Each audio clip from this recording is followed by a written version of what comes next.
கருமாத்தூர் காட்டுக்குள்ளே ஒரு காலத்தில் காளியம்மா போல வந்தா பேச்சியம்மா. கருமாத்தூர் காட்டுக்குள்ளே ஒரு காலத்தில் காளியம்மா போல வந்தா பேச்சியம்மா. சைவ சமய படையல் வச்சு சர்வ சட்டியில் பொங்க வப்பா, சாமிக்கெல்லாம் பூஜை வப்பா, சங்க எடுத்து ஊதி நிப்பா. கருமாத்தூர் காட்டுக்குள்ளே ஒரு காலத்தில் காளியம்மன் போல வந்தா பேச்சியம்மா. சங்கு சத்தம் அந்த கொக்குளத்தில் உள்ள பெகாமன் காதில் கேட்டது கேட்டது கேட்டது. பொங்கலோடு பழங்களும் சைவ படையல் வச்சு சாமிக்கு யாரங்கு படைப்பது படைப்பது படைப்பது. சைவ வாடையது கொஞ்சமும் சகிக்கவில்லை, தாக்கி முகம் துளிக்க வைக்குது என்று செங்கன் துடி துடிக்க அங்கம் பட பழக்க பொங்கினானே பெகாமனே.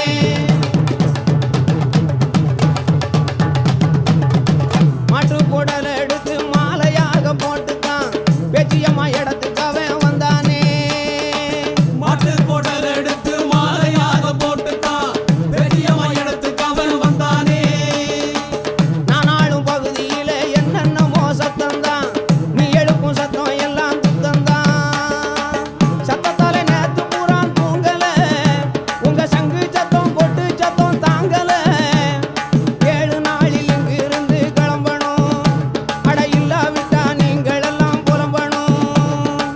அச்சமுட்டி எல்லாரையும் மிரட்டுனா, பொருளை அடிச்சு நொறுக்கி ஆவேசமா விரட்டுனா விரட்டுனா ஐயையோ விரட்டுனா விரட்டுனா ஐயையோ விரட்டுனா.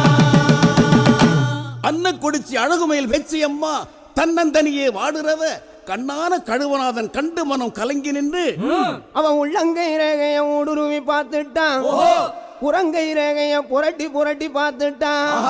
உன்னை காப்பாத்த ஒரே ஒரு ஆளை விட்டான், உலகத்திலே யாரும் இல்லை. ஒட்டி நிற்கும் துன்பமெல்லாம் ஒட்டடையா ஓட்டிடுவான் ஒருத்தனாக. அனாதைக்கு ஆதரவு தருவாண்டி, அவன் பேரு நான் சொன்னேன் விருமாண்டி. திருமாண்டியில் வேண்டி வரத்தான் அங்க பேச்சியம்மா புறப்பட்டாளே. வனாந்தரம் காடு கடந்து அந்த வண்ணமயில் புறப்பட்டாளே. எறும்பேற முடியாத 8 சுத்து கோட்டைக்குள்ள, பாம்பேற முடியாத 10 சுத்து கோட்டைக்குள்ள, அலறவன் இல்லாத ஆறாம்பிழி கோட்டைக்குள்ள அண்ணனையும் சந்திக்க அழகியவ போனாளே.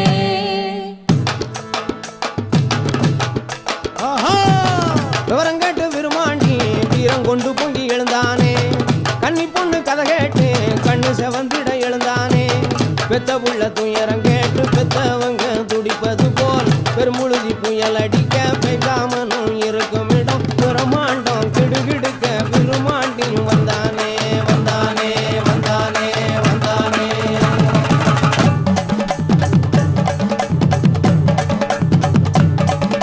வெண்பொங்கல் தேங்காய் பழம் விபூதி, அதான் வெறுப்பதென்ன அர்த்தம் கெட்ட கபோதி. இது பேச்சியம்மா குடியிருக்கும் கடலுடா, எடுத்து பேசினாக்க கிழிஞ்சு போகும் குடலுடா. மாட்டு குடலில் மாலை ஓடும் பராரி, உன் முதுகிலேறி செய்ய போறேன் சவாரி சவாரி சவாரி. இப்படி விருமாண்டி சொன்னதும் 2 பேருக்கும் கடுமையா சண்டை நடந்துச்சு. அப்ப பூமியெல்லாம் நடுங்குச்சு, மலையெல்லாம் உடைஞ்சிச்சு. இதை பார்த்த சில பேர் வீணா எதுக்கையா சண்டை போடுறீங்க, சமாதானம் பேசி தீர்த்துக்கலாம் அப்படின்னாங்க. அவங்களும் அதுக்கு சம்மதித்தாங்க. அப்புறம் பஞ்சாயத்தார் தீர்ப்பு சொன்னாங்க. என்ன சொன்னாங்க? தொட்டப்பநாயக்கன் ஊர்லயும் மதுரை மொட்டக்கோரத்து பக்கத்துலயும் கொடி ஒண்ணு நட்டு வைப்போம். உங்க 2 பேர்லயும் யார் முதல்ல போய் அந்த கொடியை தூக்கிட்டு வர்றாங்களோ அவங்களுக்கு அந்த எல்லை சொந்தம்னு பஞ்சாயத்தார் தீர்ப்பு சொல்ல பேய்க்காம யோசிச்சான். யோசிச்சு சதி ஒண்ணு பண்ணுனான். விருமாண்டு கேள் நொண்டி குதிரை ஒண்ணு கொடுத்து அவன் போனா எங்கடா கொடியை தூக்கிட்டு வர போறான்னு நினைச்சான். மொட்டை கோபுரந்தோட புறப்பட்டான் பைகாமனும், தொட்டப்ப நாய்க்க நூற தொட்டுட விரும்பம் போனா. மொட்டை கோபுரந்தோட புறப்பட்டான் பைகாமனும், தொட்டப்ப நாய்க்க நூற தொட்டுட விரும்பம் போனா. ஏய்க்க நினைச்ச அந்த பைகாமன் எல்லையையும் செத்தை அளந்து வந்து ஜெயிச்சானே விருமாண்டியும். ஜெயிச்சானே விருமாண்டியும், ஜெயிச்சானே விருமாண்டியும். அண்ணே திரும்பி பா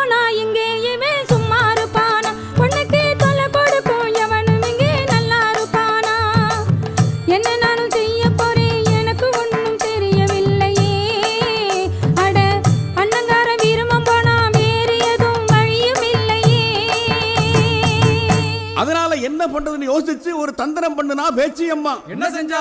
தன் விரல்ல போட்டிருந்த மோதிரத்தை கிணத்துக்குள்ள போட்டுட்டு அண்ணே அண்ணே மோதிரம் விழுந்துருச்சு எடுத்து கொடுங்கன்னு சொன்னான். தங்கச்சி வேண்டுதலை நிறைவேற்றி வைக்கிற அண்ணன் தங்கச்சிக்காக கிணத்துக்குள்ள குதிச்சு அந்த மோதிரத்தை எடுக்கையில கிணத்து மேல இருந்த கல்லை தூக்கி வச்சு மூடி பேச்சியம்மா விருமாண்டிய கிணத்துக்குள்ளேயே சிற வச்சு விட்டான்.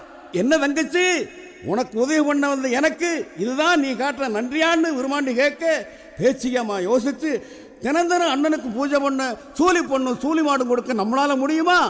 கொடுத்தா இந்த ஊர் உலகம் தான் தாங்குமா அப்படின்னு நினைச்சு அண்ணன் கிட்ட சொன்னா, அண்ணே நீ கேட்டபடி உனக்கு பூஜை பண்ண முடியாது, ஆனா உனக்கு நாங்க என்ன பண்ணுவோம்னா